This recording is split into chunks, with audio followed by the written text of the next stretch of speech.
Assalamualaikum warahmatullahi wabarakatuh. Selamat beraktivitas anak-anak. Ketemu lagi dengan Pak Farid.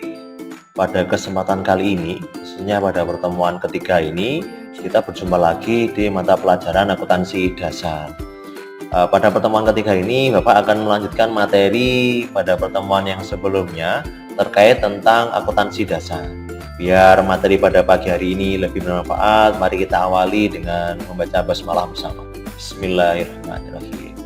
Baik anak-anak, seperti yang anak-anak sudah lihat, jadi pada pertemuan ketiga ini ya, kita akan lebih belajar mengenai akuntansi khususnya di SMK ya. Nanti kalau misalnya anak-anaknya tidak ada mungkin pertanyaan atau mungkin ada pertanyaan, silakan anak-anak bisa tulis pertanyaan anak-anak di kolom komentar, atau mungkin biar lebih cepat anak-anak bisa hubungi Pak Farid di WA yang mungkin sudah ada di grupnya masing-masing. Oke. Pada pertemuan ketiga ini kita nanti akan membahas di KD 3.3 dan keterampilan 4.3 yang nantinya membahas terkait tentang jenis dan bentuk dari badan usaha. Nantinya anak-anak juga harus bisa memahami dan bisa mengelompokkan tentang jenis dan bentuk dari badan usaha. Yang badan usaha ini sebenarnya banyak sekali adik-adik atau anak-anak ketemui dan lihat di sekeliling rumahnya masing-masing. Untuk indikator pencapaian kompetensi 3.3 ini, yaitu nanti anak-anak harus bisa yang pertama menjelaskan tentang bentuk-bentuk badan usaha, seperti nanti BUMN, ada BUMS, koperasi dan asing ya, atau yang lainnya. Selain itu juga anak-anak harus bisa menjelaskan tentang peran dari badan usaha dalam masing-masing kaitannya dengan perekonomian di Indonesia. Yang berikutnya, anak-anak nanti harus mengidentifikasi kelebihan dan kekurangan dari badan usaha yang terjadi di dalam kegiatan perekonomian khususnya pada masyarakat setempat atau masyarakat sekitar ya. Jadi ini adalah indikator yang harus kita bahas pada pertemuan yang ketiga kali ini. Baik anak-anak, silakan dipahami dan siapkan bukunya di rumah masing-masing. Oke, kita masuk materi pertama anak-anak, pengertian tentang badan usaha dan perusahaan. Nah, jadi badan usaha itu adalah kesatuan yuridis dan ekonomis yang menggunakan modal dan tenaga kerja untuk mencari keuntungan. Seluruh kegiatan yang tujuannya untuk mencari keuntungan atau laba itu adalah namanya badan usaha. Mungkin anak-anak ada di sekelilingnya, di sekitarnya itu usaha-usaha kecil atau usaha-usaha mikro, yang usaha ini sebenarnya tidak dinamakan dengan usaha, atau sering mungkin anak-anak lebih dikenal dengan toko. Nah, toko ini juga contoh dari badan usaha. Selain ada badan usaha, yang kedua ada namanya perusahaan. Perusahaan itu adalah suatu unit ekonomi yang mengkombinasikan sumber daya manusia, alam, modal, dan pengusaha atau mungkin SDM untuk menghasilkan sejumlah barang dan jasa tertentu. Artinya apa? Ketika kalau badan usaha itu mungkin hanya membutuhkan satu orang atau satu manusia dan mungkin satu modal, itu sudah bisa membentuk badan usaha. Tapi kalau perusahaan itu lebih kompleks. Artinya apa? Tidak hanya membutuhkan satu orang, tapi bahkan puluhan atau mungkin ratusan, atau mungkin kalau anak-anak mungkin di wilayah Moncar ada pabrik. Itu adalah contoh dari perusahaan di mana di dalamnya terdapat beberapa orang atau bagian yang saling mengaitkan, saling menguntungkan. Tetap tujuannya badan usaha dan perusahaan ini adalah untuk mencari keuntungan. Ini adalah badan usaha dan perusahaan ya. Nah, berikutnya, nah ini apa sih tujuan dari badan usaha? Nah, badan usaha itu tadi kita sudah bahas, ada beberapa badan usaha ya. Ada di sini kita akan berbicara mengenai badan usaha khususnya untuk milik negara atau namanya BUMN. Nah, mungkin anak-anak sering lihat di TV ya, di berita di TV, namanya BUMN. Apa itu BUMN? Di dalam akuntansi, BUMN itu adalah badan usaha yang seluruh atau sebagian besar modalnya itu dimiliki oleh negara. melalui penyertaan secara langsung yang berasal dari kekayaan negara yang dipisahkan. Contohnya apa? Ada Pertamina, ada PLN, itu adalah contoh dari BUMN, atau perbankan seperti BRI, BNI, Bank Jatim, itu adalah contoh dari badan usaha milik negara, ya. Kemudian selain itu juga ada namanya badan usaha milik swasta. Apa itu? Adalah badan usaha yang didirikan dan dimodali oleh seseorang atau sekelompok orang. Itu namanya badan usaha milik swasta. Ada lagi namanya badan usaha yang berlandaskan asas-asas keluargaan, itu namanya adalah koperasi. Dan yang keempat adalah badan usaha milik asing, adalah perwakilan usaha perdagangan asing representative office. Ini contoh selain dari badan usaha milik negara. Tapi habis ini kita bahas lebih detail tentang BUMS, koperasi dan lainnya sebagainya, ya. Oke. Ini adalah contoh dari BUMN.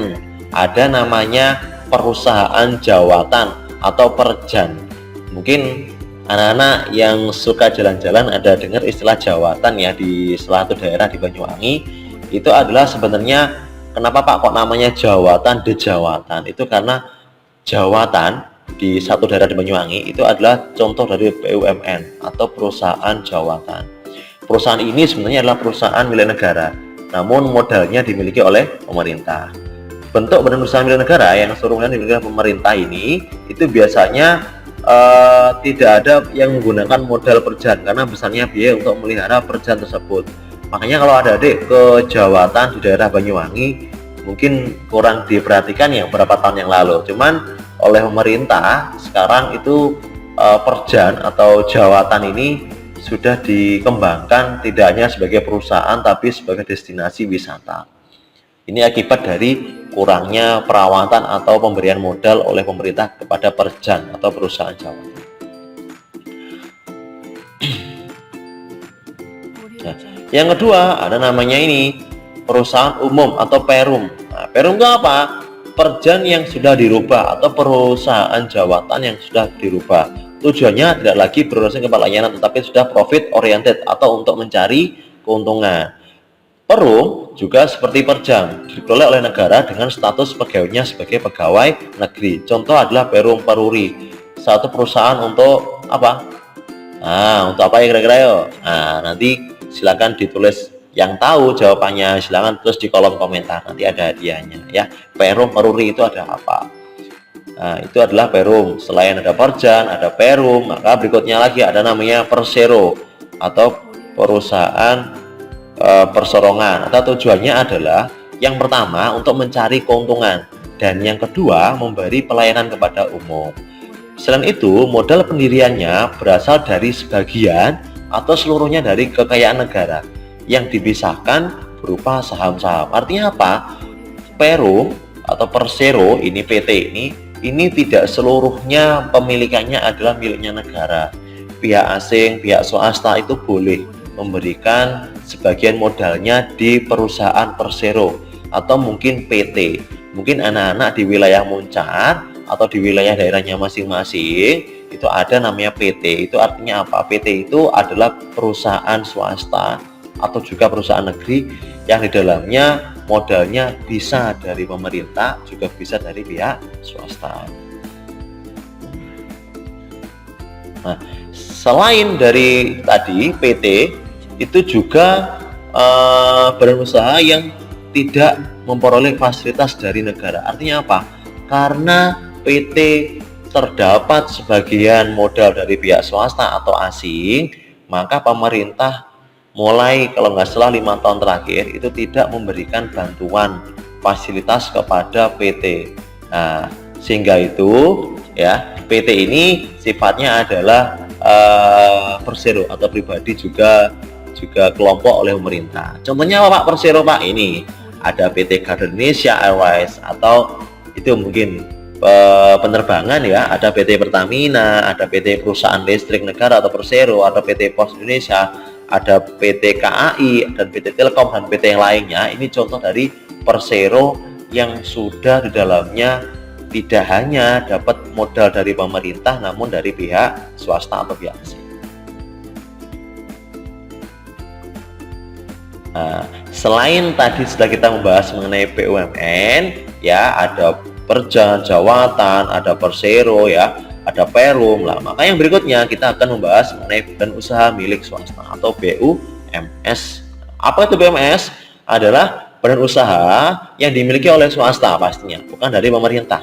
Badan usaha ini sepenuhnya dikelola dan dipermodalnya dari pihak swasta. Artinya, kalau tadi BUMN dimodali oleh pemerintah, kalau BUMS itu seluruhnya dikelola dan dimodali oleh pihak swasta, bukan dari pemerintah. Nah, ingat-ingat ya bedanya ya, buat anak-anak di rumah ya. Oke. Nah, contohnya apa? Contohnya ini adalah perusahaan perorangan. Nah, apa Pak perusahaan perorangan? Adalah perusahaan yang dilengan dan dimodali oleh satu orang saja sebagai pemilik dan bertanggung jawab. Biasanya utang perusahaan berarti utang pemiliknya. Setiap BUMS yang dia memiliki utang di perusahaannya itu sama halnya dengan utang dari yang mempunyai. Ya. Maka dengan itu seluruh harta kekayaan si pemilik jadi jaminan dari perusahaan.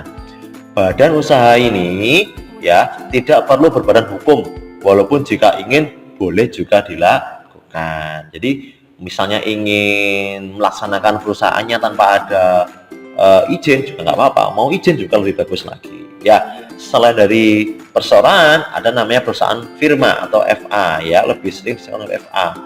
Apa FA itu? Adalah satu perusahaan yang diatur dalam pasal 1535 KUHD, di mana persekutuan perdata yang menjalankan usaha dengan nama bersama. Kalau tadi perseorangan hanya satu orang, kalau firma itu lebih dari satu orang atau bersama. Tanggung jawab sekutu sampai ke harta pribadi masing-masing. Artinya apa?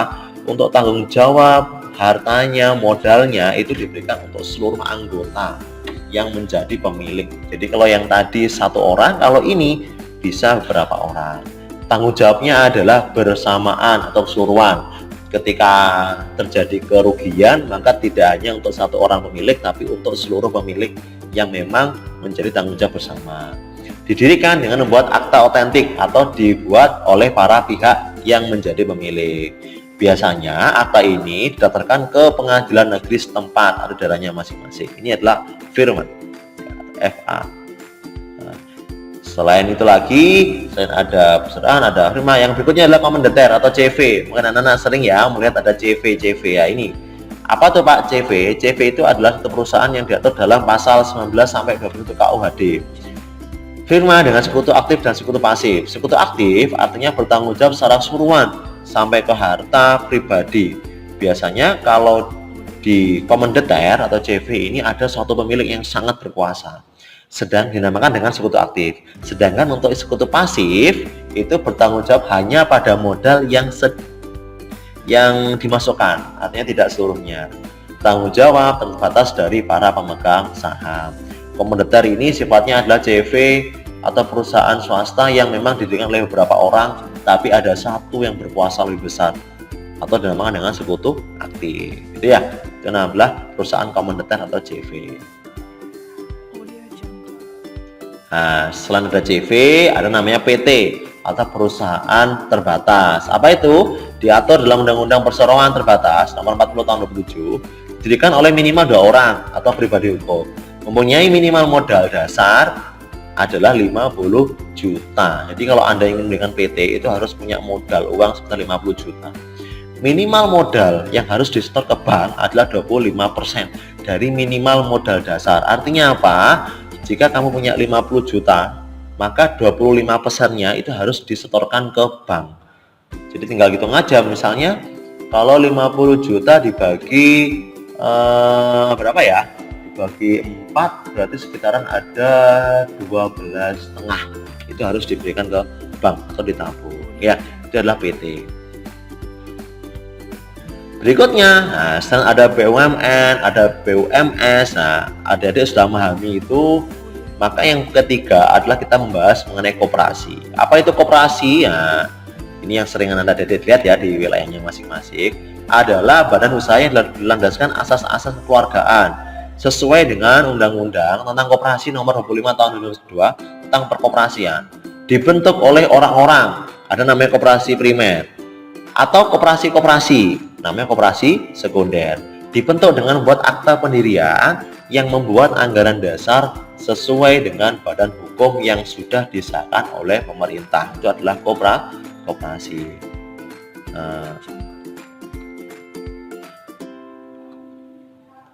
Koperasi itu terdiri dari beberapa perangkat organisasi. Yang pertama adalah terdapat namanya rapat anggota, biasanya dilakukan setiap setahun sekali. Adanya pengurus atau direktur, adanya pengawas atau komisaris. Modal seluruhnya dari anggota. Anggota itu siapa? Adalah seluruh orang atau pihak atau mungkin bagian yang berkaitan dengan koperasi. Namun tanggung jawabnya juga dipikul oleh seluruh anggota. Rapat anggota itu adalah pemberian kuasa pemenang paling besar kepada para pengurus. Ini adalah koperasi. Oke adik-adik, anak-anak seluruhnya, itu adalah sekilas tentang badan hukum. Mungkin adik-adik perlu digarisbawahi tentang BUMN, BUMS, dan koperasi. Bapak berharap ilmu pada pertemuan ketiga ini adik-adik bisa dapatkan. Namun ketika nanti ada pertanyaan yang mungkin membuat adik-adik jadi bingung, bisa adik-adik tulis di kolom komentarnya, atau mungkin lebih cepat bisa adik-adik WA atau SMS nomornya Pak Farid. Terima kasih, tetap belajar, tetap di rumah, jaga kesehatan. Wassalamualaikum warahmatullahi wabarakatuh.